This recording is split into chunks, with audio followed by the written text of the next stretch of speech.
තේ ආය තිරසාර ධනයකට සරුසාර තේදල්ලාක්.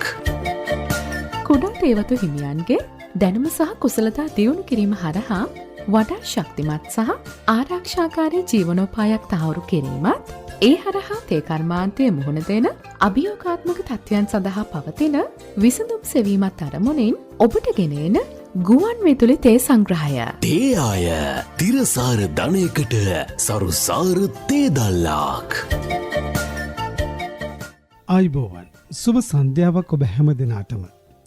අපේ රටට අවශ්‍ය විදේශ විනිමය රැගෙනෙන සිලෝන් ටී කියන නාමය ලොවට ගෙන යන්නට වෙහෙසෙන කුඩා තේවතු හිමියන් තේ නිෂ්පාදනයේ ඉහළින්ම ඔසවා තබන්නට කටයුතු කරන තේ ආය සමගින් අපි අදත් එක්වන්නට සූදානම් වෙන්නේ. තේ ආයේ අත්දැකීම් ඔබ සමග බෙදා හදා ගන්න අදත් තේ ආය අපේ සහෝදර පිරිස ඉන්නවා. ඔවුන් මුලින්ම හඳුනා ගනිමු අපි. දෙහි ඕවිත කැලණිවැලි තේ කර්මාන්ත ශාලාවට දළු ලබා දෙන අනුර පාලම කුඹුර මහත්මයා සහ එන්.ජී. සුනිල් ශාන්ත මහත්මයා. දෙනියාය කිරුවානාගඟ තේ කර්මාන්ත ශාලාවට දළු ලබා දෙන ආර්.ඩී. සිරිපාල මහත්මයා සහ ආර්.ඩබ්ලිව්. චමින්ද මහත්මයා. ඌරුබොක්ක ෆෝචූන් තේ කර්මාන්ත ශාලාවට දළු ලබා දෙන චමිලා දිල්හානී මහත්මිය සහ එස්. ලියනගේ මහත්මිය.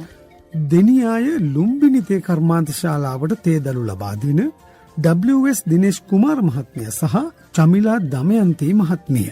රත්නපුර හිඳැල්ලන තේ කර්මාන්ත ශාලාවට දළු සපයන රේණුකා ප්‍රියානී කුලසිංහ මහත්මිය සහ පී.එච්. මොනිකා මහත්මිය සමගින් රත්නපුර අවිස්සාවේල්ල තේ කර්මාන්ත ශාලාවට දළු සපයන ආර්.ඒඩී. රාජපක්ෂ මහත්මිය සහ කේ.පී.සී. ඩයස් මහත්මයා. මේ සියලු දෙනාම තේ වගාවේ වසර ගණනාවක අත්දැකීම් ඇති අය. තේ වගා කරුවෙකු වීමට පෙර තේ කර්මාන්තයේ ආශ්‍රිත රැකියාවල පවා නිරත වී ඇති අය.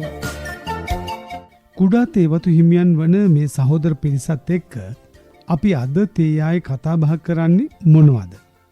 ඒ ගැනනේ ඔබ දැන් හිතමින් ඉන්නේ. අපි අද තේ ආයෙන් කතා කරන්නට බලාපොරොත්තු වෙන්නේ කුඩා තේවතු හිමියන් විදියට අපි නෙලලා දෙන තේ දල්ලේ ගමනාන්තය ගැන. අපේ අතින් නෙලන තේ දල්ලට සිලෝන් ටී කියන නම ලැබුණෙම එහි තියෙන ප්‍රණීත බව, ආස්වාදයේ වගේම එහි තියෙන ගුණාත්මක බවත් නිසාමයි. ඉතින් එහෙම තේ දල්ලක ගමනාන්තයේ කතා බහට මුලින්ම එක්වෙන්නේ ඌරුබොක්ක ප්‍රදේශයේ ජීවත් වෙන චමිලා මහත්මිය. චමිලා මහත්මියත් තේ වගාවේ බොහොම කාලයක් නිරත වෙලා ඉන්න දිරිමත් කාන්තාවක්. ඔව් අජිත් මහත්තයා, අපේ සහෘද සියලු දෙනාට සුබ සන්ධ්‍යාවක් කියලා ප්‍රාර්ථනා කරනවා.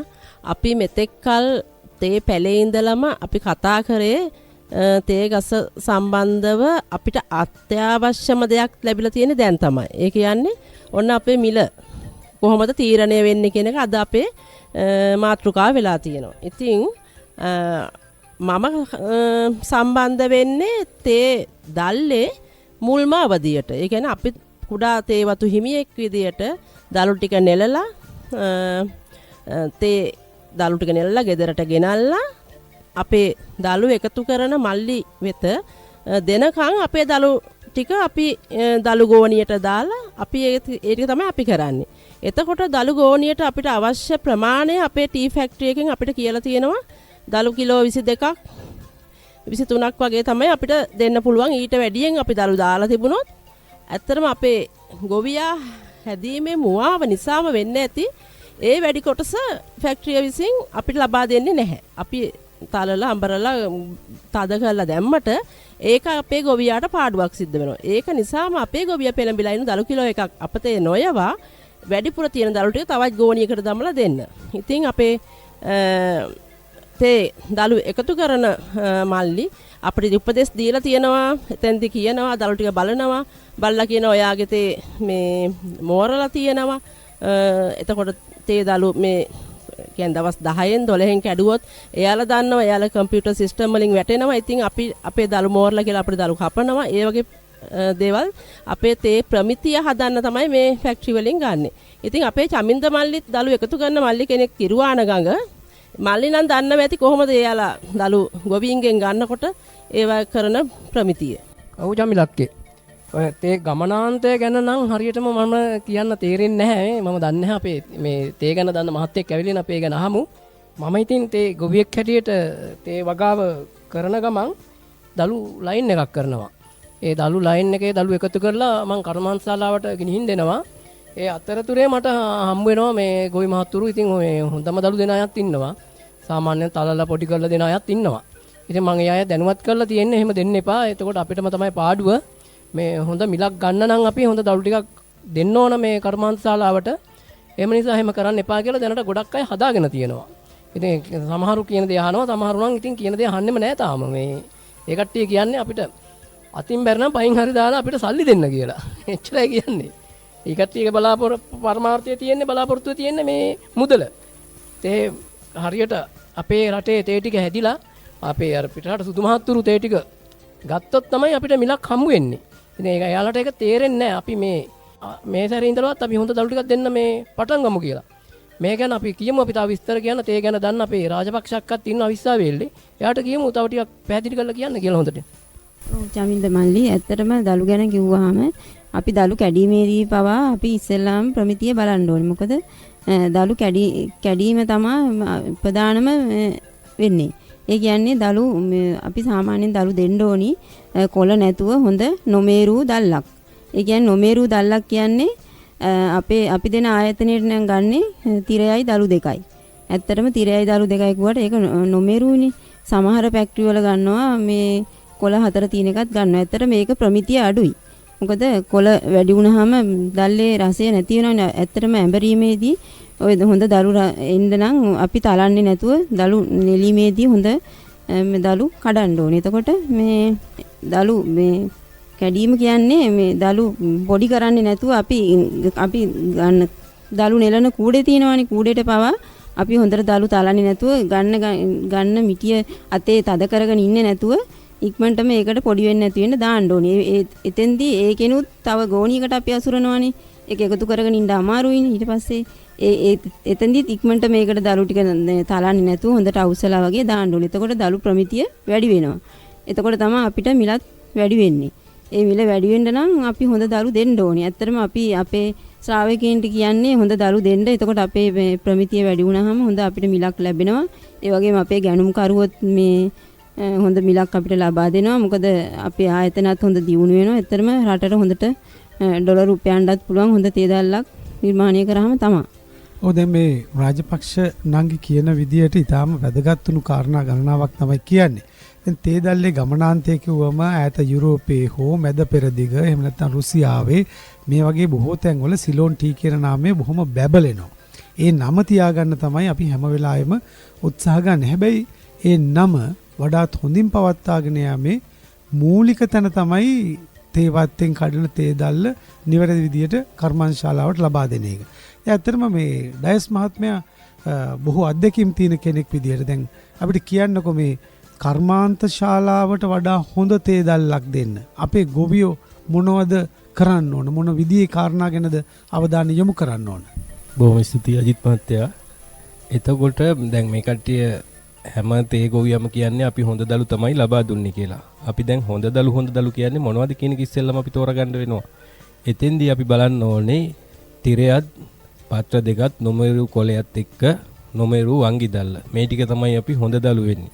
එතකොට කර්මාන්තශාලාවට අපි ගෙනියන හැම දල්ලක්ම අපි කවුන්ට් එකකට ගණනය කිරීම කරලා ලක් කරනවා. මේ හොඳ දළු ප්‍රතිශතය තියෙන්න ඕනි 70වත් 75ත් අතර 100ට.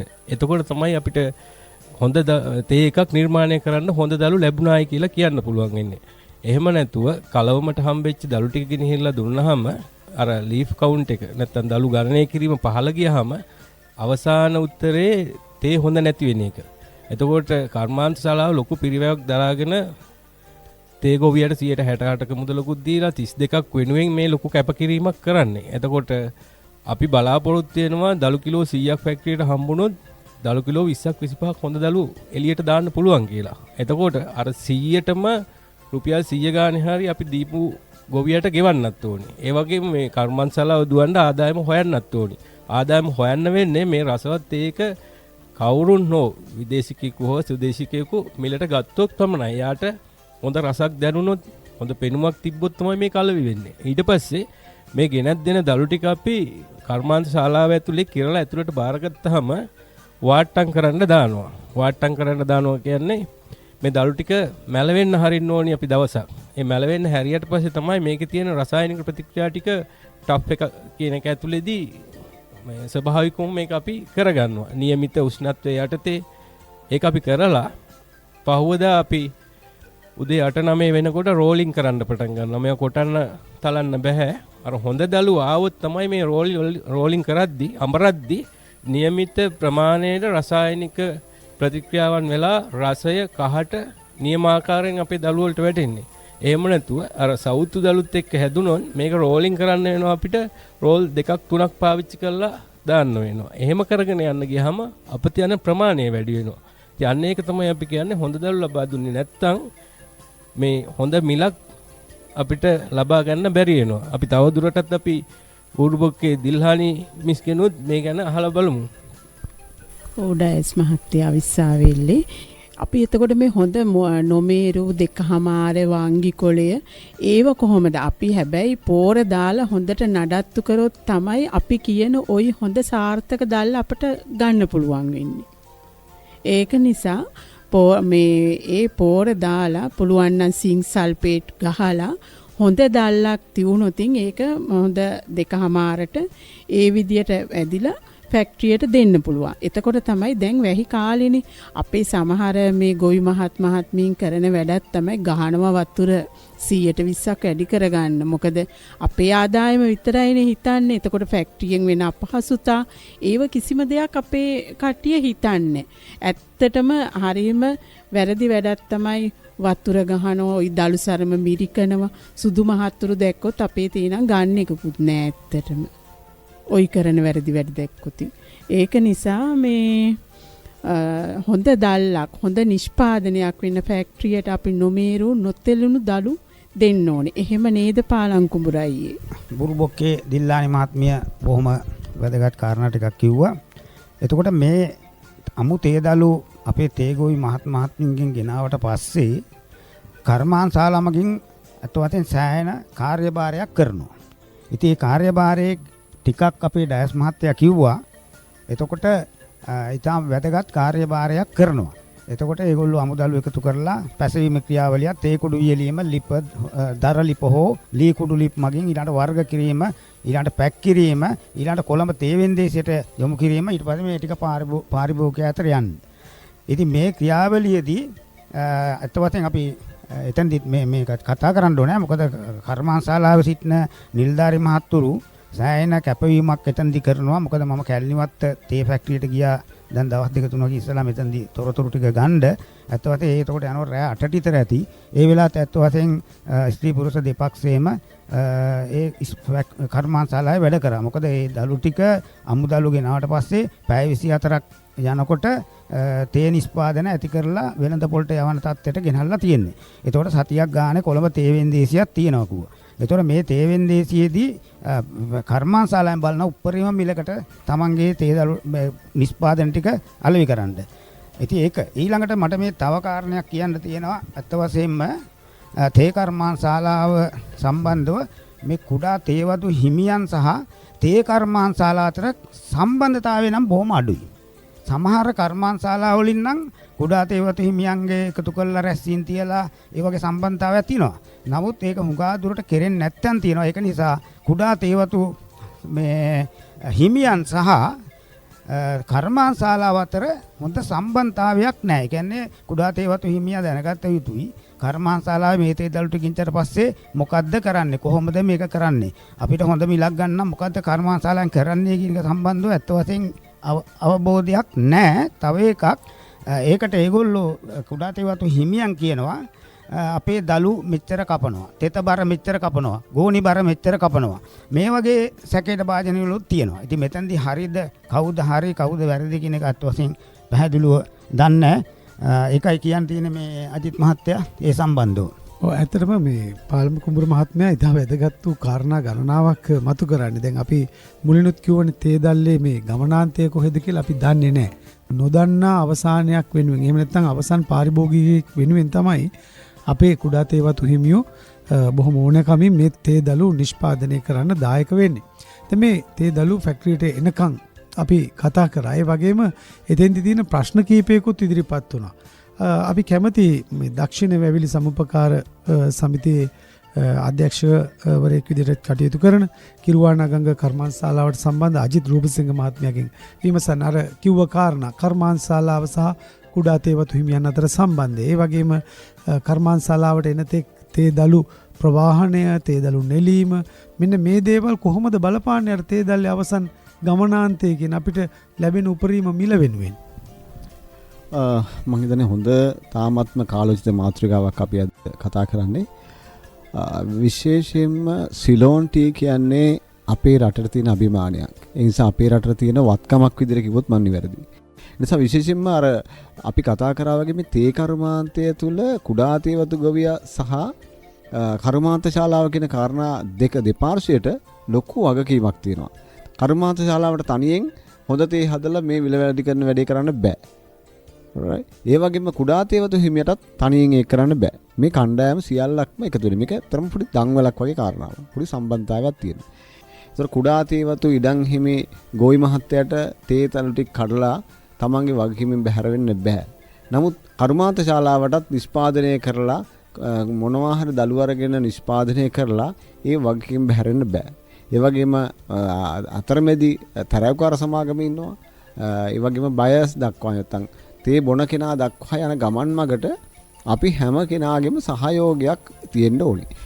ඊටම වැදගත් කාරණා කීපයක් පිළිබඳව අවධානය යොමු කළේ විශේෂයෙන්ම මේ ලෝකයට සිලෝන් ටී කියන නාමය යටතේ අපේ රටේ තේ ලබා දෙද්දී අපිට උපරිම මිලක් තීරණය වෙද්දී වැදගත් වෙන කාරණා ගොඩක් ගැන තමයි කතා කරේ. අපි කෙටි විරාමයක් ලබාගෙන යලිත් තේ අය සමගින් එක්වෙමු.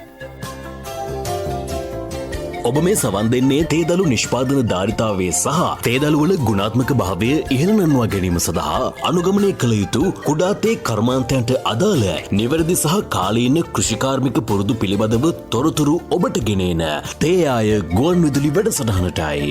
තේ ආය තිරසාර ධනයකට සරුසාර තේදල්ලාක්. අපි දැනුවත් වෙමු. අන් අයත් දැනුවත් කරමු. තේ දළුවල ගුණාත්මක භාවය ඉහළ නංවා ගැනීමට කුඩා තේ ගොවීන් දිරිමත් කරමු. පහතරට තේ කර්මාන්තය දේශගුණික වෙනස්වීම් සඳහා වඩාත් හොඳින් ඔරොත්තු දෙන වගාවක් බවට පත් කරමින් ස්ථිර සහ ආරක්ෂිත ජීවනෝපායක් බවට තේ කර්මාන්තය පත් කර ගනිමු. ඔබගේ නිවසේ ආදායම වැඩි කර ගනිමින් රටට වැඩි විදේශ විනිමයක් ගැනීම සඳහා ගුණාත්මක තේ දළු නිෂ්පාදනයකට අපි හුරු වෙමු. තේ ආය තිරසාර ධනයකට සරුසාර තේ දල්ලා.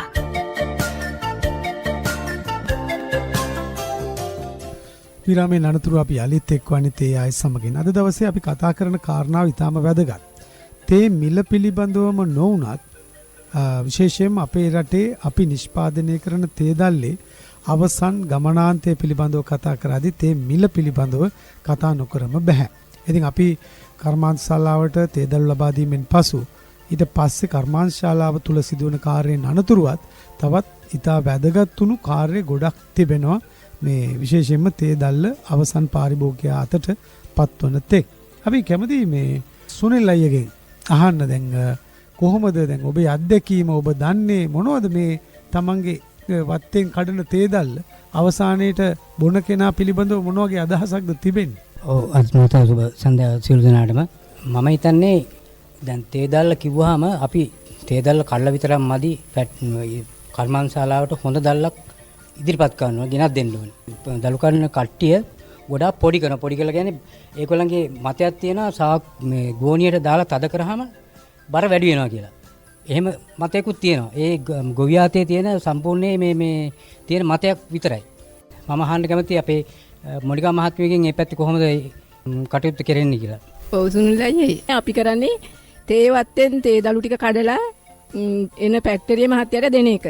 අපි දැන් මේ හැමෝම කියනවා හොඳ දල්ලක් දෙන්න ඕනි හොඳ තේ එකක් හදන්න නම් හොඳ දල්ලක් නිපදවන්න ඕනි කියලා. දැන් හොඳ දල්ලක් කියලා කිව්වට ගොඩක් දෙනා කියන කොළ තීරයයි කොළ දෙකයි කියලා. තීරයයි කොළ දෙකයි වෙන්න අපි තේ වත්තට මේ දිල්හණි අක්කා කිව්වා වගේ කෑල්ලට හොඳට පොහොර දාලා කෑල්ලේ හොඳ කළු දැල්ල කොළ පාටට හිටින්න දැල්ලක් වෙන්න ඕනි හොඳ දැල්ලක් වෙන්න නම්. දැන් අපි කෑල්ල තේ ඉඩමට පොහොර දාන්න නැතුව තේ දළු ටික නෙලන තේ දළු ටික කහ පාටට තියෙයි නම් ඒක හොඳ දැල්ලක් වෙන්නේ නැහැ. ඒකෙන් හොඳ මේ තේ එකක් තේ කුඩු එකක් නිපදවා ගන්න බෑ. අපි මේ තේ ගස ගැනත් හොඳට හිතන්න ඕනි. අපේ මේ හොඳ දැල්ලක් නිපදවන්න නම් හොඳ මේ පොහොර දාලා හොඳට ඒ දැල්ල තියෙන්න ඕනි.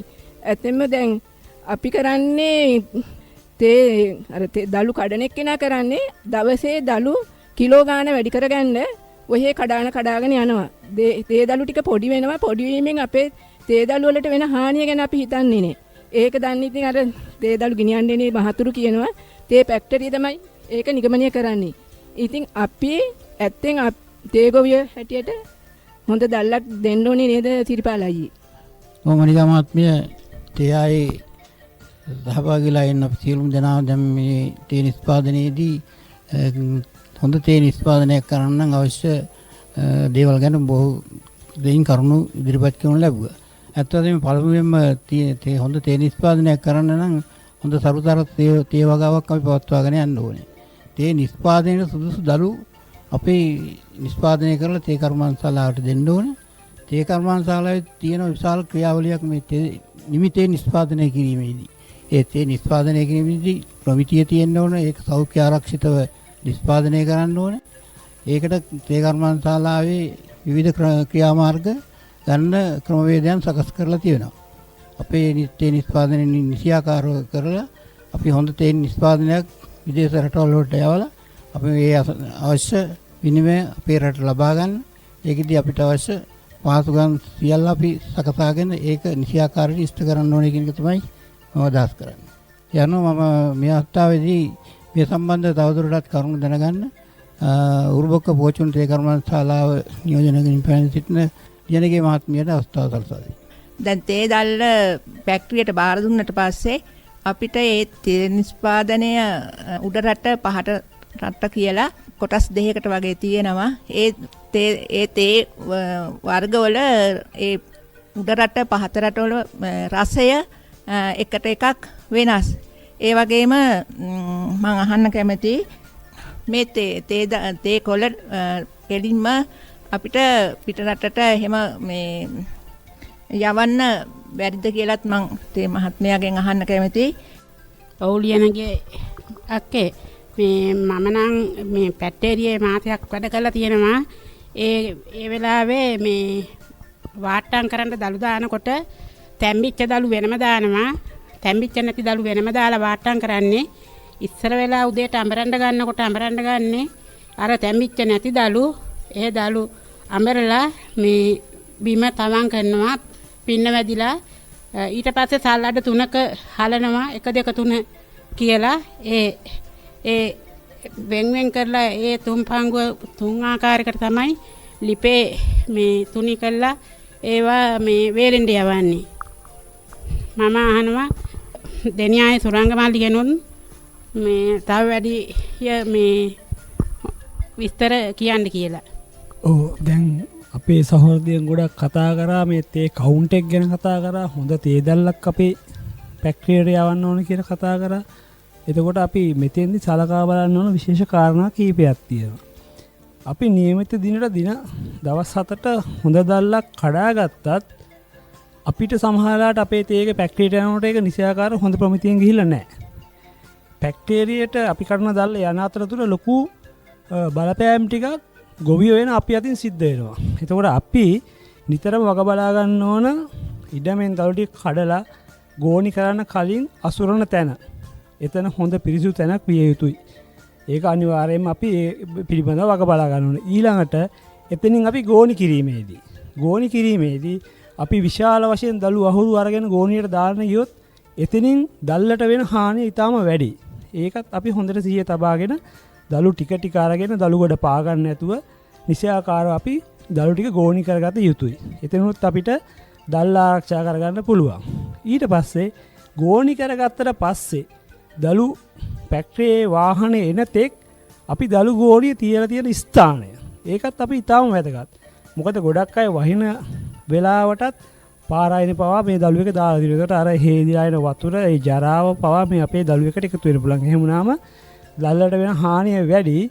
අපි නිතරම වග බලා ගන්න ඕනේ. එතකොට එහෙම ජරා වෙන්නේ නැති පුළුවන් නම් තමන්ගේ දළු ගෝණේ තියන්න පුළුවන් පොඩි මැස්සක් වගේ හදලා තියාගන්න පුළුවන් නම් ඒක ඊටම වැදගත් වෙනවා. එතකොට එතනිනුත් දළුවෙකුට වෙන හානිය ගොඩක් දුරට අඩු වෙනවා.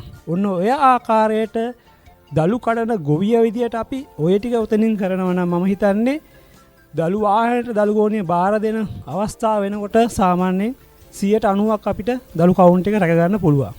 එතනින් පස්සේ දළු වාහනේ වගකීමක් තියෙනවා එතනින් එහාට අරගෙන යන්න. එතකොට මම දෙන දළු ෆැක්ටරියේ නම් මම දකින දේ තමයි වතුර හැන්දෙන්නේ නැති වෙන්න එන ලොරියේ යටට පැලට් එකක් දාලා තියෙනවා. කොච්චර වැස්සත් දළුවේකට වතුර එකතු වෙන්නේ නැහැ. ඊළඟට හොඳ ටෙන්ට් එකක් තියෙනවා. ටෙන්ට් එකෙන් වතුර එන්නේ නැහැ. එතකොට ඒ ආකාරයෙන් බැක්ටීරියා පැත්තෙනුත් ඒ යුතුයකම ඉටු කරලා හරියට ගියාම මම හිතනවා 80%න් එහා පැත්ත හොඳ දැල්ලක් බැක්ටීරියට ලැබෙනවා. අන්නේ පිළිබඳව අපි සියලු දෙනාම අවධානය යොමු කරනවා නම් අපිට හොඳ දැල්ලක් ආයතන ලබා දීලා හොඳ තේ නිෂ්පාදනයක් කරලා හොඳ මිලක් ලබා ගන්න අපිට පුළුවන් කියලා මම විශ්වාස කරනවා. සුරංග මල්ලි කියන කාරණේත් ඊටම වැදගත්. ඉතින් අපි විශේෂයෙන්ම මේ දක්ෂිණ වැවිලි සමුපකාර සමිතිය අධ්‍යක්ෂ කිරුවානා ගඟ කර්මාන්තශාලාවට සම්බන්ධ අපේ අජිත් රූපසිංහ මහත්මයාගෙන් විමසන්නට කැමතියි. දැන් මේ තේ කර්මාන්තශාලාවට තේ දළු ලබා දීම එහි ක්‍රියාකාරීත්වය පිළිබඳව යම් අවබෝධයක් අපේ ගොවි මහත්වරුන්ට තියෙනවා.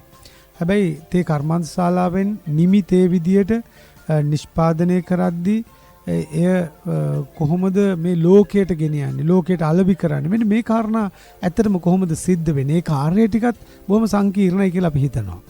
ඔව් අජිත් මහත්තයා ඇත්තටම මේ බොහොම සංකීර්ණ ක්‍රියාවලියක්. අපි හිතනවට වඩා ඒක ලේසි පහසු එකක් නෙවෙයි. පාර්ශවකරුවෝ ගණනාවක් මේකට සම්බන්ධ වෙලා ඉන්නවා. ඇත්තටම තේ වෙන්දේසියට අපි ඉදිරිපත් කරපු තේ සති 3කදී පස්සේ වෙන්දේසියට එනවා. වෙන්දේසියට එන්නේ සාම්පල්ස් ටික දෙන්නේ. කොළඹ සමහරලාට තොගගබඩා සමහර වෙයාහවුස් එකක තේ තියෙන්නේ. ඒ යවන තේ ලොට් එකේ අපි ලොරියෙන් යවපු ලොට් එකේ අපි තේ ශ්‍රේණි 10ක් යවුවනම් ඒ කර්මාන්තශාලාවක් ඒ 10 එනවා වෙන්දේසියට. ඒතර වෙන්දේසියට එනවා අපේ ගැනුම් කරුවෝ ටික. විදේශීය ගැනුම් කරුවෝ ටික. ගැනුම් කරුවෝ 10ක් වෙන්න පුළුවන්, 20ක් වෙන්න පුළුවන්, 50ක් වෙන්න පුළුවන්. සමාගම් ගණනාවක් තියෙනවා මේ අපේ තේ කොළඹ වෙන්දේසිය ගන්නවා. ඒතර කොළඹ වෙන්දේසියත් ආසියාවේ තියෙන ලොකුම තේ වෙන්දේසිය. සාමාන්‍යයෙන් මිලියන 6ක් 7ක් විතර එක සතියක වෙන්දේසියකට තේනවා. වෙන්දේසියට. ඒතර ලොකු මුදලක් මේ වෙන්දේසිය ඇතුළට මේ වෙනවා. ඒතර මම මේ නාමාවලි ගත කරපු තේ නැත්නම් කැටලොග් කරපු තේ ටික වෙන්දේසියට එනවා සාම්පල්ස් ටිකත් එක්ක. බයස්ලා ටිකක් ඉන්නවා. විනාඩි 2-3ක් ඇතුළත බොහොම අඩු කාලයක් ඇතුළත එක තේයකට මිල තීරණය කරනවා. සමහරවිට ඒ තේක අපි සාම්පල්ස් ටික ඉස්සෙල්ලා දුන්නාම ඒගොල්ලෝ ටේස්ට් කරලා තමයි එන්නේ දෙන්න.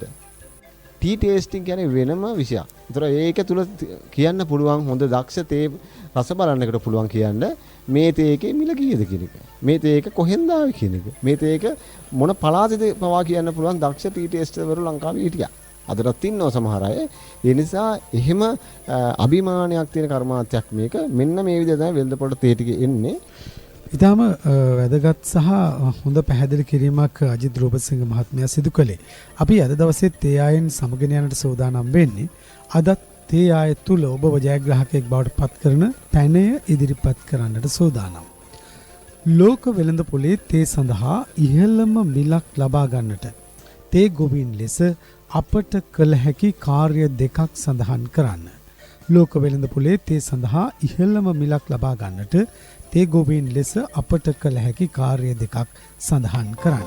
මෙම පැනයට පිළිතුරු සමගින් තේ ආයි වැඩසටහන ගැන ඔබගේ අදහස් ප්‍රතිචාර වගේම තේදළු කර්මාන්තය ගැන ඔබට තිබෙන ගැටලු මෙම අංකයට ඇමතුමක් ලබා දී හෝ WhatsApp පණිවිඩයක් ලෙස යොමු කරන්න. 077 ලියන්න මේ ලිපිනයට. නිෂ්පාදක තේ ආය අංක 4 4 වන හරස්පාර